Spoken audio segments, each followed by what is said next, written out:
Well, fundamentally, my message is that I want audiences and I want the general public to understand that for America to succeed, for any country to succeed, they have to have cheap, abundant, reliable sources of energy.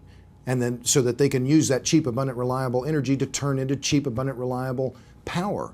Whatever type of power it is that they need, transportation power, communications power, electrical power, that fundamentally we have to start from a discussion that focuses on cheap, abundant, and reliable. And then after that, I like to discuss the fact that we're inundated by the media, by interest groups, with myths about energy. One of the common ones being that we don't need oil, that we can live without oil. Well, if oil didn't exist, we would have to invent it. Nothing else comes close in terms of its flexibility, cost, scalability, convenience. And then after that, I often talk about renewables and the myths about renewables. And because people seldom talk about their cost, and they even more seldom do they talk about the inability of renewables to scale up to match the gigantic scale, gigantic need that we have globally for energy of all types. We have many reasons to be optimistic about America's position in the world with regard to energy and power. The most important one, and the one that has developed really in the last 2 to 5 years, is the shale revolution.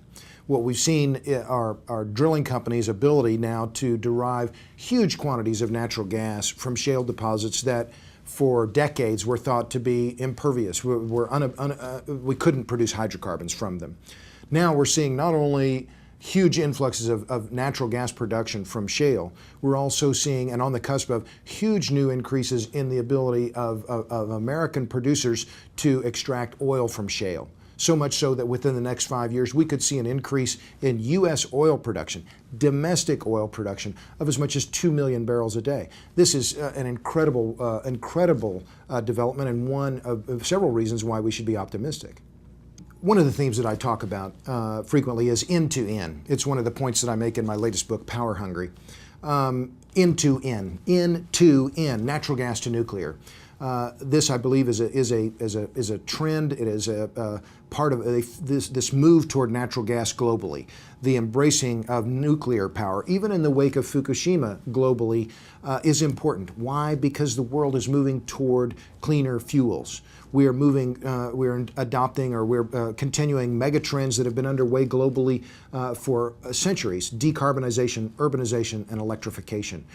End-to-end is probably the most important energy mega trend now underway, and it will continue. This trend will continue likely for the next decades or even the next century or two.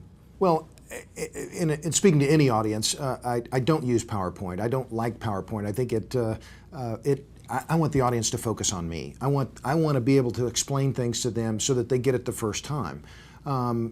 My job, I think, is to make complex ideas simple.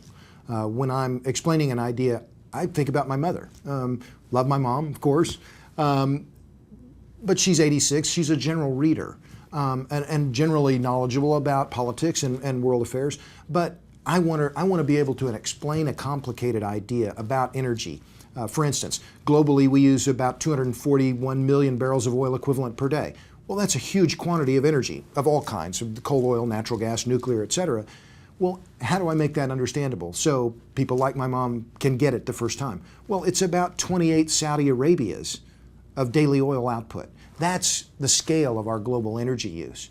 So with any audience, whether they're energy professionals, whether they're not, whether they're just interested parties in terms of energy and power, I want to make it simple. I want to make complex ideas as simple as I can so that people get it.